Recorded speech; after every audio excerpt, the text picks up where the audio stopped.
राधे राधे, हरे कृष्णा। आप सभी का हार्दिक स्वागत है। आप सभी को बैसाख अमावस्या की हार्दिक शुभकामनाएं। बैसाख अमावस्या, जिसे सतुवानी अमावस्या भी कहा जाता है, यह हिंदू धर्म का विशेष पर्व है। इस दिन तर्पण, दान और धर्म कर्म करने का विधान है। चलिए रसपान करते हैं बैसाख अमावस्या की कथा। प्राचीन काल में धर्मवर्ण नाम के एक ब्राह्मण थे। वे बहुत ही धर्मपरायण और सेवा भावी थे। एक बार उन्होंने किसी महात्मा के मुख से सुना कि कलयुग में भगवान विष्णु के नाम स्मरण और अमावस्या के दिन दान पुण्य से बढ़कर कुछ नहीं। धर्मवर्ण ने संसार की मोह माया त्याग दी और भ्रमण करते हुए तपस्या करने लगे।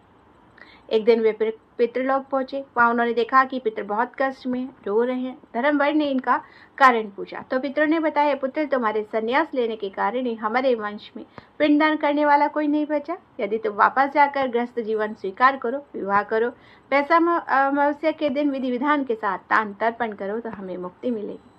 पितरों की आज्ञा मानकर धर्मवर्ण पुनः संसार में आए, विवाह किया। प्रत्येक अमावस्या पर नियम पूर्वक तर्पण और दान करने लगे। परिणाम स्वरूप उनके पितरों को मोक्ष प्राप्त हुआ और धर्मवर्ण को भी अंत में वैकुंठ की प्राप्ति हुई। तो ये थी बैसाख अमावस्या की कथा। अब सुनते हैं अमावस्या माता की कहानी। ये कथा अक्सर व्रत रखने वाली महिलाएं सामूहिक रूप से सुनती हैं। एक नगर में एक साहूकार साहूकानी रहा करते थे। उनके 7 बेटे और 7 बहुएं थी। 6 बहुएं तो हष्टपुष्ट थी, लेकिन 7वीं बहुत भोली थी, धार्मिक स्वभाव की थी। हर महीने की अमावस्या को व्रत रखती, अमावस्या माता की पूजा करती। बड़ी बहुएं छोटी बहू से ईर्ष्या करती। वे उसे घर का सारा काम सौंप देती और उसे भरपूर भोजन करने के लिए नहीं देती। एक बार बैसाख अमावस्या आई। छोटी बहू ने व्रत रखा, लेकिन जेठानी ने उसे बहुत सारा अनाज कूटने और पीसने के काम में लगा दिया ताकि वो पूजा ना कर सके।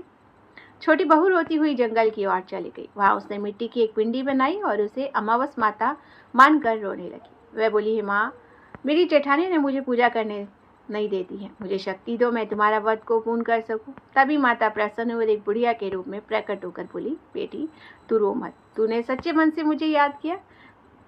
जा, तेरा घर अन्न धन से भर जाएगा और तेरे पति की आयु लंबी होगी।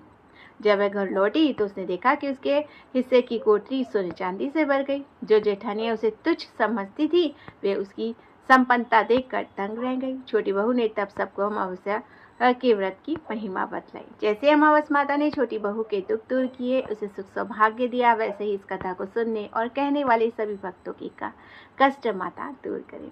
इस दिन क्या करें? इस दिन आप पितृ तर्पण, जल में काले तिल डालकर पितरों को याद करते हुए अंजलि दें। दान में सत्तू, घड़ा, पंखा, मौसमी फलों का दान अत्यंत शुभ होता है। ये आप कर सकते हैं। पीपल पूजन में आप पीपल के वृक्ष की जड़ में जल चढ़ाएं और दीपक जरूर लगाएं। तो ये थी बैसाख अमावस्या की संपूर्ण कथा। आशा करती हूँ, उम्मीद करती हूँ आप सभी के लिए उपयोगी होगी। फिर मिलती हूँ ऐसे कथा, कहानियाँ और ज्ञानवर्धक जानकारी के साथ। तब तक ले जय जय श्री राधे।